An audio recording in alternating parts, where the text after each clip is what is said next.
absorver aquilo que o Senhor quer revelar, meu Pai, aos seus filhos. Que possamos, meu Pai, te dar a devida adoração nesse momento. Glorificar, meu Pai, o teu santo nome. Por isso, Senhor, visita, meu Pai, o teu povo. Visita, Pai, o teu filho, os teus filhos nesse momento. Passeia, meu Pai, com o teu Santo Espírito, meu Pai, nesse momento, Pai. Venha consolar, meu Pai, o nosso coração. Para aqueles que entraram aqui, meu Pai, que estão abatidos, Senhor, possam sair daqui revigorados, Senhor, cheios da tua presença, Pai. Ó, Senhor, abençoa, Pai, esse culto. Toma em tuas mãos, meu Pai, os louvores, para que nós possamos, meu Pai, exaltar o teu santo e poderoso nome, Senhor. Nós te glorificamos e nós te pedimos, Senhor, fica conosco, nós oramos em nome de Jesus Cristo. Amém. Amém. Altíssimo.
da minha amargura e do meu pesar.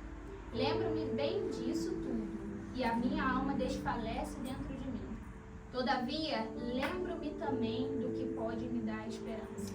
Amém. Bom, Jeremias estava passando por um momento bem difícil na vida dele, mas por mais que os pensamentos ao contrário viessem na mente dele, dizendo você não pode, você não consegue, Deus te abandonou, ele fala, traga à memória aquilo que me dá esperança. E lá em Provérbios também diz isso, Provérbios fala, traga à memória aquilo que lhe dá esperança. Então, se a tua vida está desmoronando, se os seus pensamentos têm sido ao contrário, traga à memória aquilo que te dá esperança. Amém. E a nossa esperança tem que ser no Senhor, que é o nosso Salvador, que é o nosso ajudador, que é o nosso conselheiro. Então que hoje você possa tirar toda essa amargura, todos os pensamentos ao contrário e colocar na sua mente.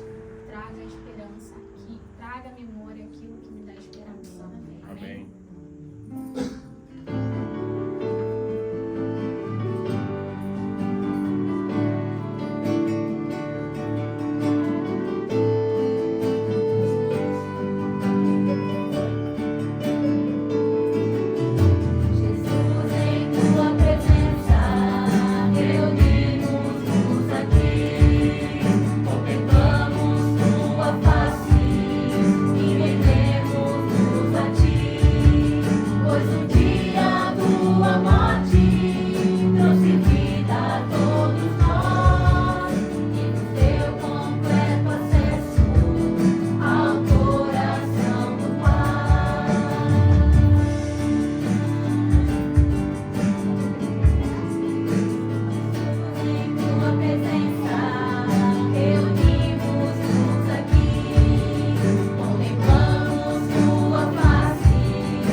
Obrigada, Senhor, porque mais uma vez estamos na tua casa, Pai, com o teu jardim.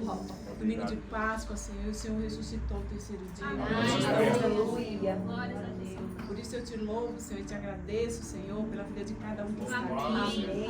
Porque estamos aqui, Senhor, viemos aqui neste lugar para glorificar o teu nome. E porque já sentimos a tua santa presença.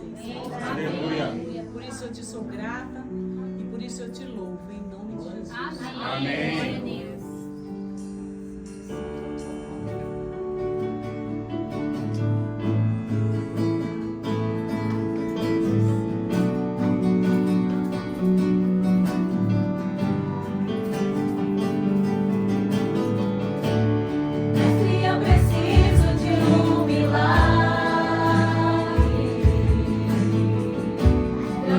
Minha vida, meu estado.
Toca nessa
Amém.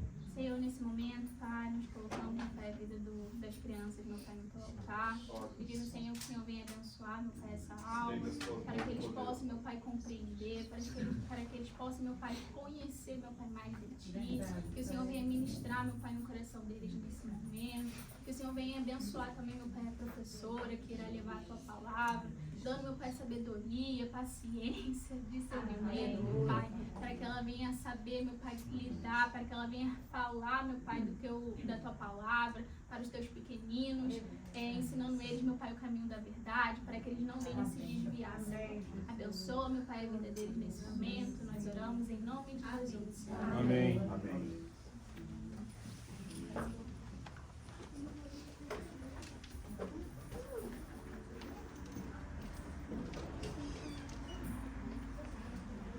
Pai, senhor, irmãos. Amém. Glória a Deus.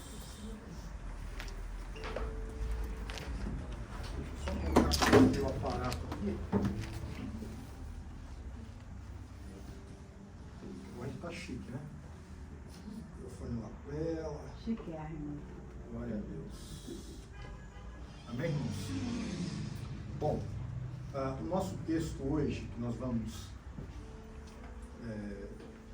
ministrar a palavra do Senhor, está no Evangelho de Mateus, de capítulo de número 28. Nós vamos falar um pouco sobre a ressurreição de Cristo, tendo em vista que hoje o mundo comemora a Páscoa.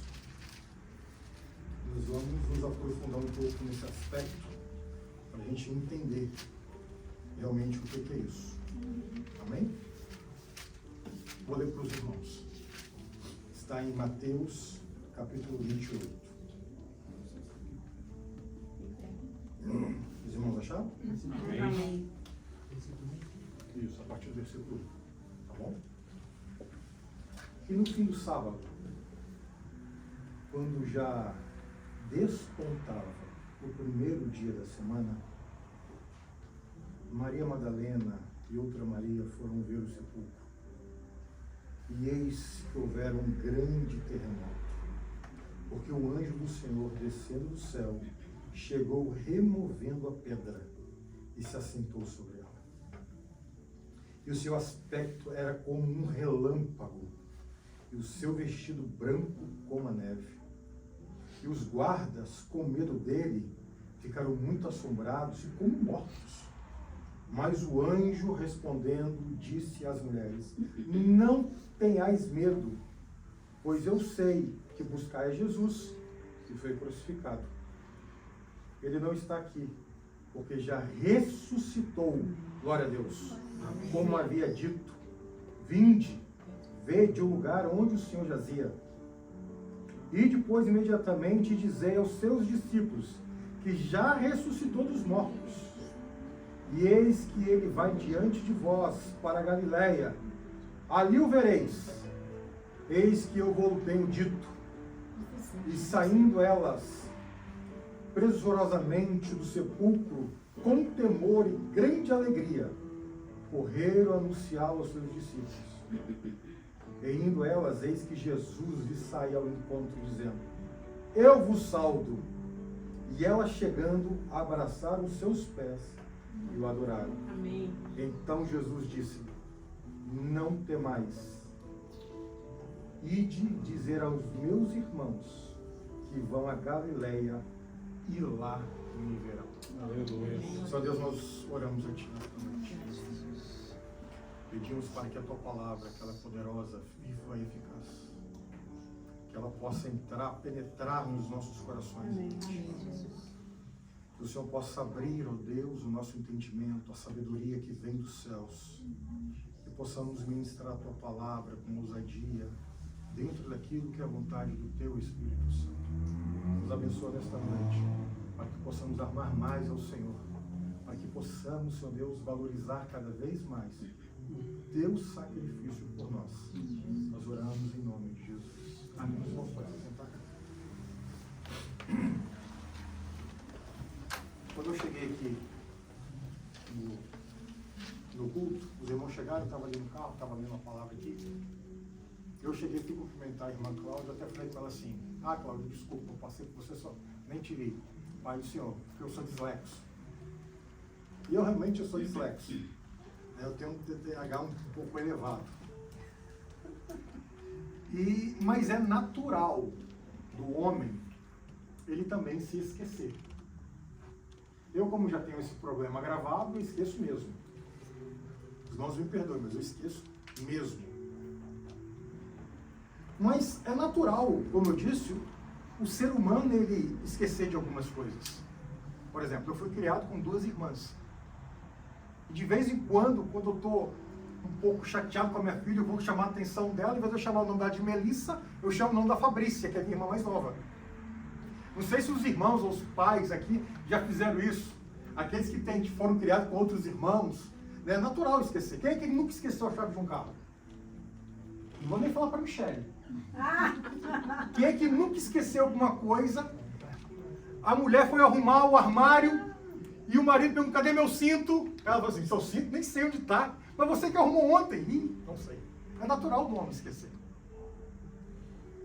Mas se tem alguma coisa que nós não podemos esquecer como cristãos, é a data da ressurreição do nosso Salvador.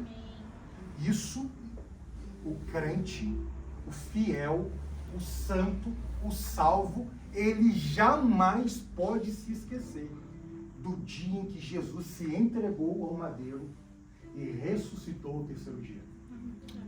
Essa data, ela precisa estar todos os dias da nossa vida com um alerta, para que nós possamos valorizar.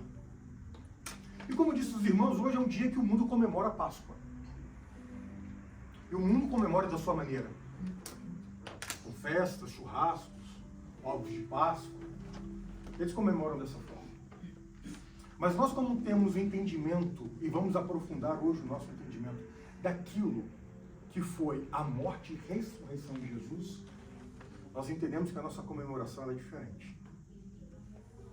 Jesus ele foi traído, e numa quinta-feira à noite, quando os juízes, os sacerdotes, os escribas e Judas foi lhe beijar lá no monte para entregá-lo ao madeiro,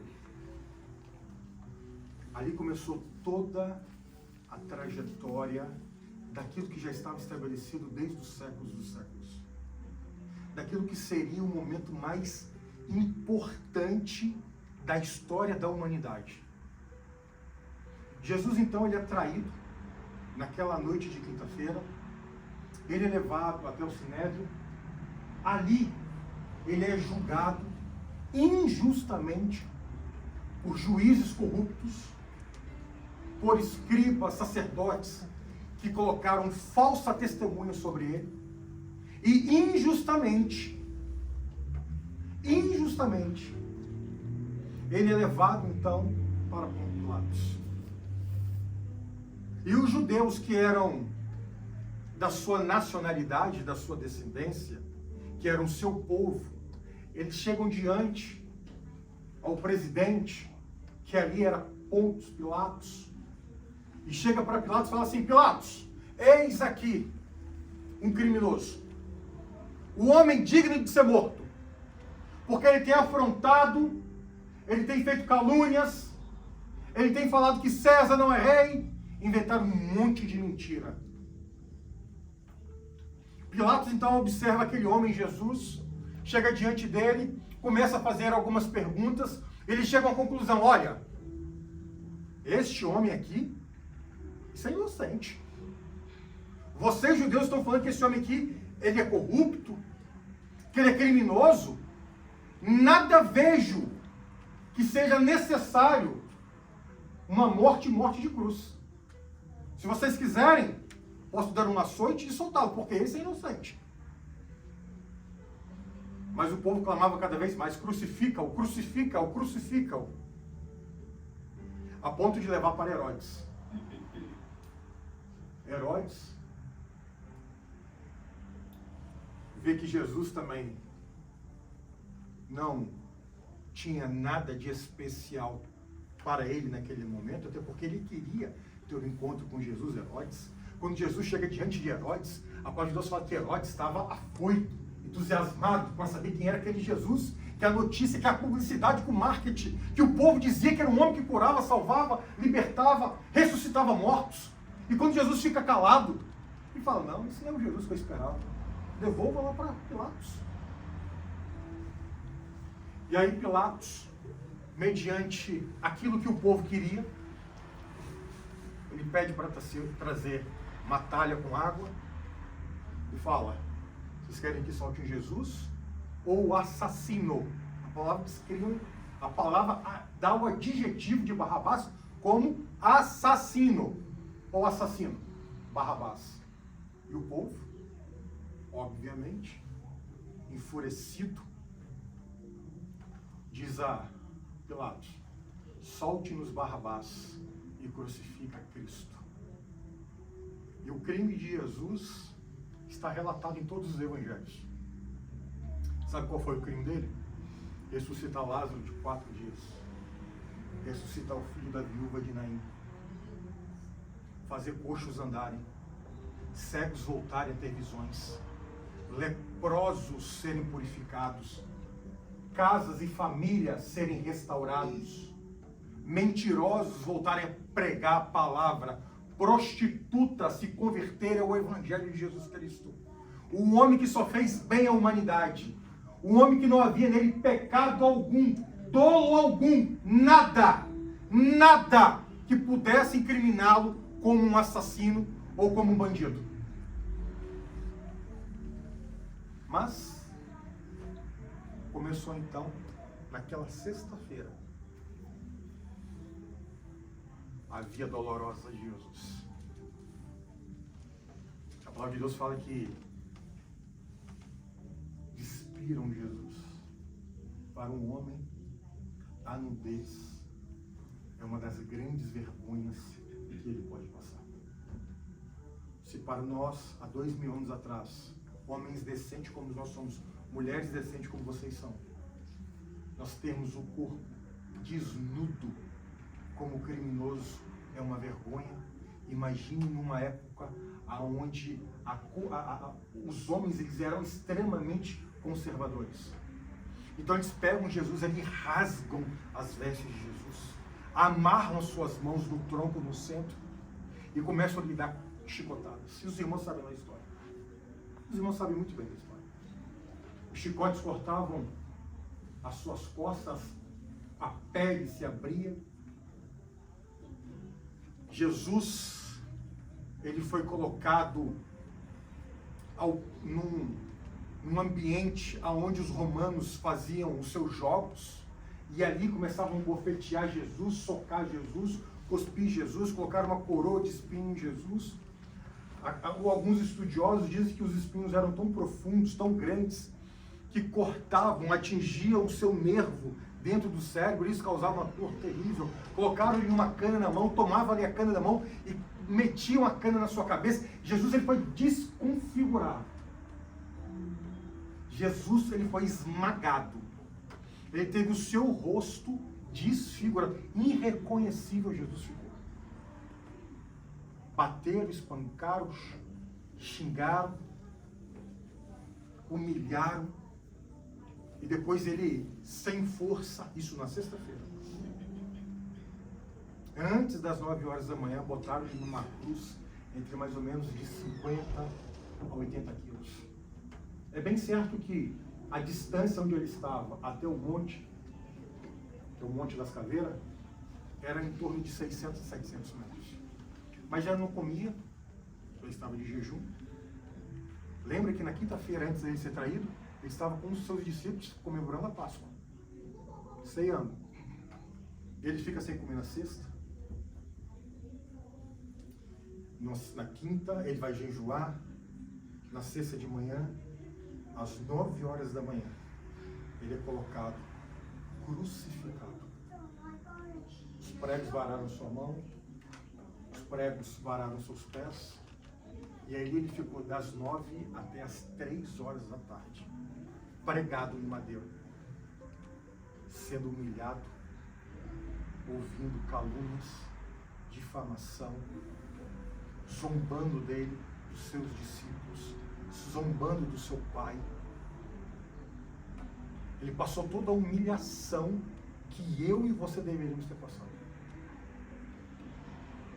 Ele suportou tudo por você e por mim.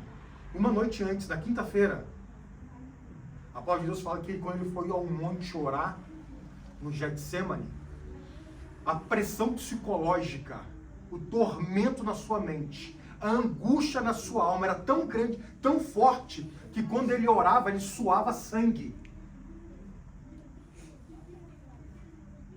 Tamanha angústia que ele estava vivendo. Mas quando chega às 3 horas, Cláudia, ele dá um brado. A palavra de Deus fala que ele dá um brado.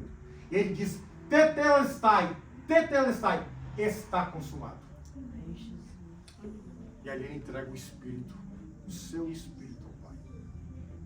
E o interessante é que alguns estudiosos da língua grega, ele diz que esse brado não era um brado de, até que enfim acabou. Um brado de, não aguento mais.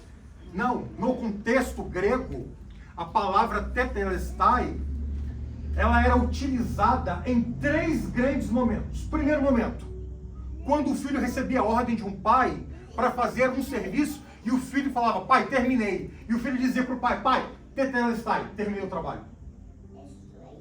Outro momento que se utilizava tetelestai é quando alguém fazia um financiamento de uma casa, de uma propriedade, e quitava a propriedade e dizia, tetelestai, quitei a dívida.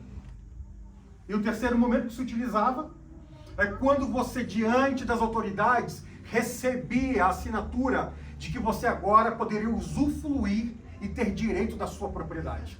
Então Jesus, ele utiliza o tetelestai nas 3 maneiras de falar. Ele entrega e fala, pai, eu como filho terminei o seu trabalho. Pai, eu quitei a dívida daqueles que são os pecadores. Amém. E terceiro, pai, hoje eu tenho direito e dou direito à minha igreja a usufruir da minha propriedade, que são as mansões celestiais. Tetelestai, está consumado. Então não foi um brado de suspiro, não. Foi um brado de glória, de vitória. Amém. Ele estava clamando, Aleluia. ele estava dando a glória a Deus, dizendo o seguinte, amém, está consumado. Tetelestai. Amém. Glória. Eu finalizei o projeto do Pai. Aleluia. E aí, Jesus então, ele entrega o seu Espírito. Nesse momento, algo sobrenatural acontece. A palavra de Deus fala que houve-se escuridão por todo o dia. Os pássaros evitaram o cântico. As rochas se fenderam. A terra em terremoto se abriu. A palavra de Deus fala que o véu se rasgou de alto a baixo. E eu já falei para os irmãos isso. O véu, ele era um tecido construído, costurado por mãos humanas, que alguns estudos dizem que ele tinha 10 centímetros de largura. Era impossível um homem rasgar. Nem uma junta de boi sobre carros rasgava o véu. Mas com um brado, ele fez com que o véu se rasgasse de alto a baixo. Quando ele bradou, ele disse o seguinte, acabou. Não precisa mais de um sumo sacerdote, Henrique.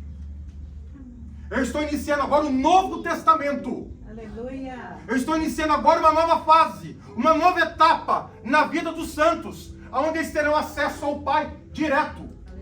Hoje, através do sacrifício de Jesus, você não precisa de papa, você não precisa de pastor, você não precisa de padre, você não precisa de objeto ungido, você não precisa de nada. Você precisa de dobrar os seus joelhos, clamar ao Senhor dos Senhores e Ele te ouvirá. Glória a Deus. Tetelestai. Amém. Está consumado. E na Páscoa, o mais interessante é que quando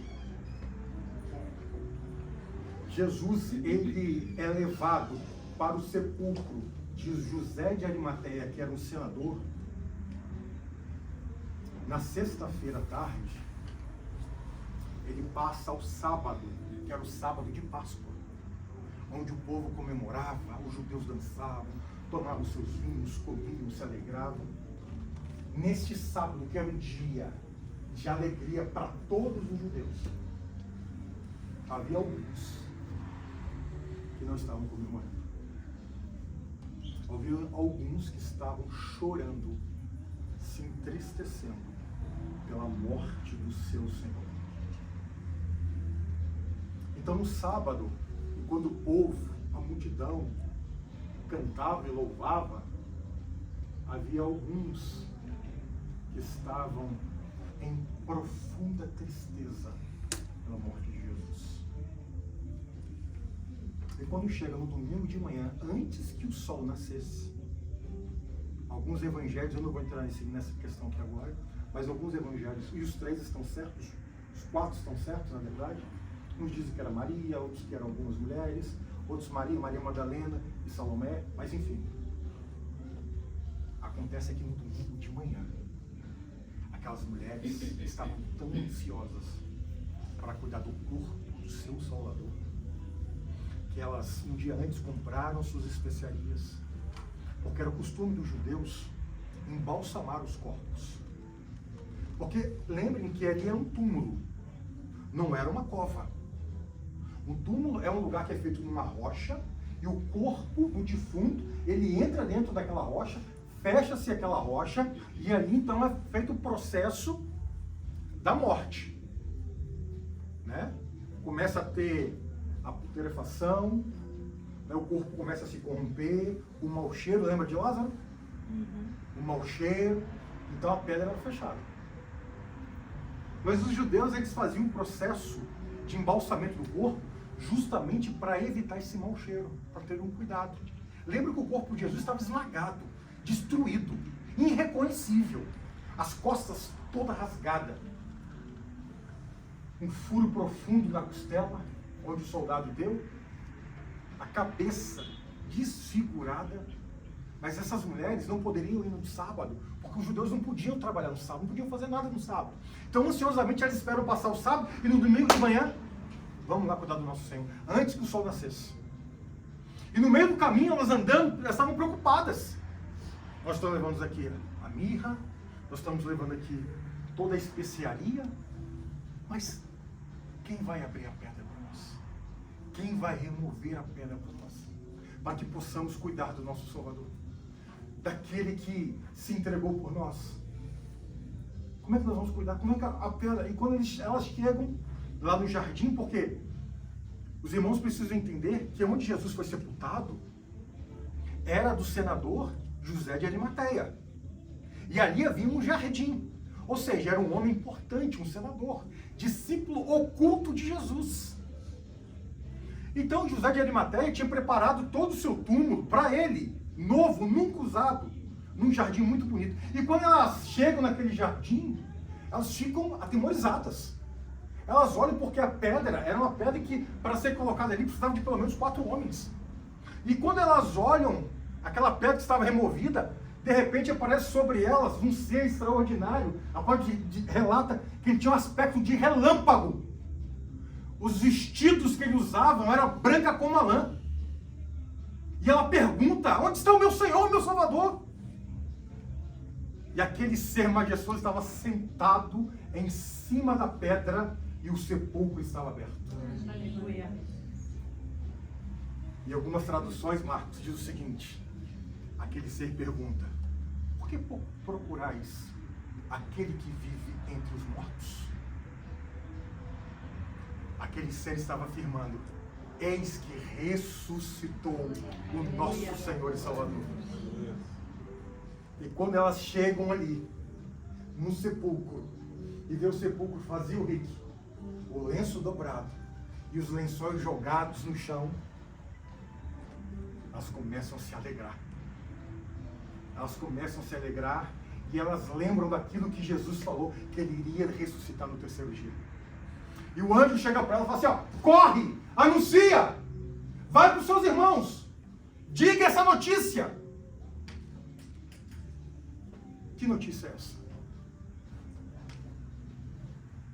Há 2000 anos atrás, Juju, ocorreu no mundo uma notícia que iria mudar toda a história da humanidade. A maior notícia que a humanidade já pôde presenciar, uma notícia estrondosa, grave, maravilhosa, e uma notícia que gera temor, não foi a queda do Muro de Berlim, não foi a finalização da Primeira e da Segunda Guerra Mundial, não foi o World Trade Center. A maior notícia que a humanidade pôde ouvir, pôde testemunhar, é que Jesus Cristo, ele morreu e ressuscitou no terceiro dia. E essa notícia é tão importante, ela é tão viva, tão eficaz e tão verdadeira, que passou-se 2000 anos, o mundo ainda continua a pregar. A igreja continua a anunciar. Ele morreu, mas ressuscitou. Tetelestai, está consumado. E no domingo de Páscoa, nós não comemoramos ovos de Páscoa, churrasco. Nós comemoramos a vitória do nosso Salvador sobre a morte, sobre o inferno. Porque quando ele ressuscita, antes dele ressuscitar, a palavra de Deus fala que ele desce mais profundo do abismo. E ele toma a chave da morte e do inferno. E ele diz: sobre mim é-me dado todo o poder nos céus e na terra. Aleluia. Eis que bradou ali o leão da tribo de Judá. Morto como um cordeiro, ressuscitado como um leão. E a palavra de Deus fala que esse Jesus, ele fez uma promessa. Porque depois de 50 dias, irmãos, da festa da Páscoa, ocorria a festa de Pentecostes, 50 dias. E a palavra de Deus fala que Jesus ficou 40 dias depois de ressurreto. Ele ressuscitou não em espírito. Isso que é o mais extraordinário. Ele ressuscitou em corpo transformado. Deus o ressuscitou, não apenas uma alma, mas o seu corpo foi um corpo restaurado. Tanto é que ele chega para Tomé, toca aqui. Ele come e bebe com os seus discípulos. Os discípulos no caminho do Emaús não reconheceram Jesus porque ele estava em corpo glorificado. Só reconheceram Jesus quando Jesus vai lá e reparte o pão. Aí eles entenderam: opa, este é o nosso Senhor. Então, 50 dias depois, a palavra de Deus fala que os irmãos estavam reunidos ali. Jesus, ele havia já subido aos céus. E os irmãos estavam ali orando. E na festa do Pentecostes, acontece aquilo que nós já conhecemos. Um vento veemente, ele entra dentro da casa onde os irmãos estavam orando. Era um ambiente como esse. Era um ambiente como esse, pequeno. Os irmãos com o coração aberto, orando a Jesus Cristo, glorificando ao Senhor. E de repente o vento, ele entrou dentro daquela casa, Marcos, e tomou todos em espírito. E eles começaram a falar em línguas, línguas como repartida de fogo. E lembro que era na festa de Pentecostes, então havia muitos judeus de muitas nações que estavam ali para comemorar. E quando aqueles judeus que estavam ali passando em Jerusalém para comemorar a festa de Pentecostes começaram a ouvir, alguns começaram a falar: mas eu estou escutando eles falarem em língua materna. Capadócia, Medina, de toda a espécie Egito. Então, peraí, esse povo está... Que é isso? Esse povo está falando, eu estou ouvindo a minha língua materna, como é isso? Eles não são galileus? E chegaram alguns judeus e falaram: sabe o que, Moisés? Estão bêbados. Eles não sabem o que estão falando. Vocês estão malucos, estão bêbados. Pedro, então, cheio do Espírito Santo, sai para fora e diz o seguinte: como podemos saber? São 9 horas da manhã. Está cumprindo aquilo que o profeta Joel profetizou. Eis que chegará o dia em que os mancebos profetizarão, Os velhos terão sonhos. As profecias irão acontecer. E é chegado o tempo. Quantos nesta hora pregam o Evangelho de Jesus? E muitos que estão aí na religiosidade, ou até mesmo no mundo, nos conotam, colocam em nós um adjetivo de que nós somos loucos. Você está perdendo tempo de ir para a igreja? Você é tão jovem. Você é tão jovem, menina. Você é tão bonita. O que você está fazendo na igreja? Vai curtir a sua vida. O que você está pregando é loucura. Não é de hoje que nós ouvimos isso. Há 2000 anos a igreja ouvia isso. Mas há 2000 anos a igreja, ela não retrocede. Amém. Há 2000 anos a igreja, ela tem o mesmo anúncio. Ele morreu, ressuscitou e voltará. Ele nos fez uma promessa e Ele é fiel para nos cumprir. Céus e terra passaram, mas as minhas palavras onde permanecer. Ele vai voltar, Daniel. Amém. Ele vai voltar, Loislene. Ele vai voltar, Michele. Ele vai te arrebatar em nome de Jesus, Glória a Rafael. Deus. Ele morreu, ressuscitou para cumprir o propósito do Pai, que é salvar a sua e a minha vida. Amém. Chegará um dia, meus queridos, que eu já falei isso, nós ouviremos a trombeta no céu, as nuvens se abrindo, e ele voltará, como está no Apocalipse, montado num cavalo branco, e sobre as suas coxas está escrito: Rei dos Reis, Senhor dos Senhores. Amém. Nós vamos ouvir ele chamar o nosso nome. Vinde, benditos de meu Pai, possuir por herança o reino que vos preparei. Amém. É chegada a hora, Rodrigo. Kátia, Aleluia. Glória Júnior, a Deus. nós vamos ouvir ele chamar o nosso nome. Vai ser extraordinário. Vale a pena você pelejar. Vale a pena você lutar pela sua salvação. Vale a pena você se dedicar ao Senhor. Vale a pena você se santificar. Tudo isso vale a pena. A vida de um homem, a palavra de Deus fala que é como um conto ligeiro. Quando vive muito, é 80 anos. Isso tudo vai passar. Mas nós o veremos face a face. Aleluia. Louvado seja o nome do Senhor. Porque essa é a nossa esperança. Amém. Sabe por que eu estou pregando entusiasmado? Vou falar para os irmãos por que eu estou pregando entusiasmado. Eu estou pregando entusiasmado porque eu não estou pregando sobre um defunto. Eu não estou pregando por alguém que morreu e está morto.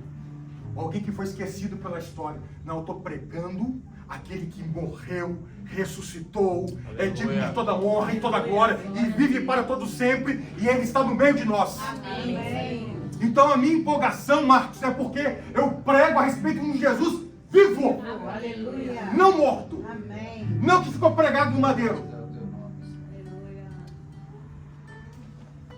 Ele deixou desocupado a manjedoura onde ele nasceu. Ele deixou desocupado a cruz onde ele foi crucificado. Mas ele está ocupando e sempre ocupará pelos séculos dos séculos o seu trono de poder e glória. Aleluia. Ele é Senhor sobre todas as coisas. Amém. E que o Senhor nos abençoe. Amém. Para que a cada dia nós possamos ter desejo, a vontade de buscá-lo incessantemente até o grande dia, que será as nossas bodas nas festas das nações celestiais. Que Deus nos abençoe. Amém.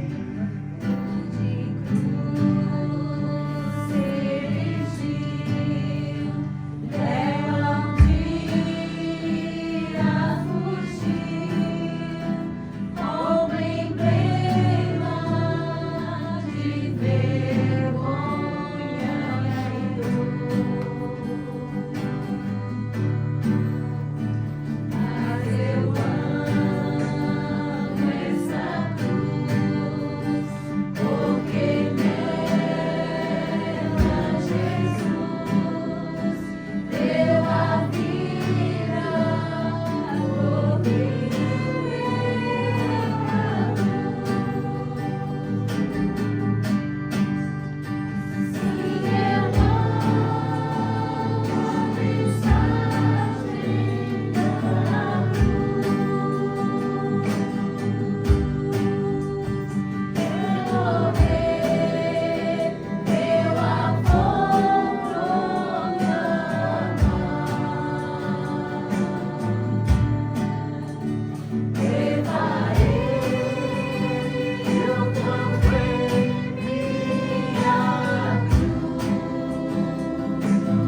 Glória a Jesus.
Lá em 2 Atos, segundo capítulo de Atos, a partir do versículo 31, diz o seguinte: nesta previsão, disse da ressurreição de Cristo, que porque a sua alma não foi deixada no ar, nem a sua carne viu corrupção.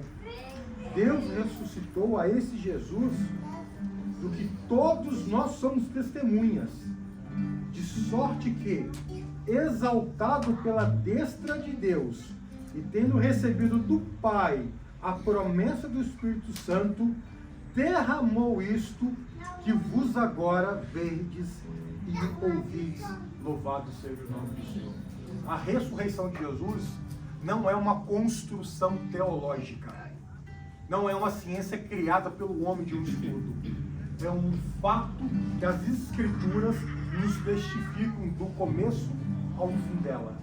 E o último brado, não quem deu de vitória, não foi o sistema romano, o Império Romano, não foi Caifás, Anás, não foi o falso juiz, não foi o sumo sacerdote. O último que deu brado de vitória foi Jesus Cristo, o nosso Senhor e Salvador. Que o Senhor nos abençoe. Amém? Amém. Glória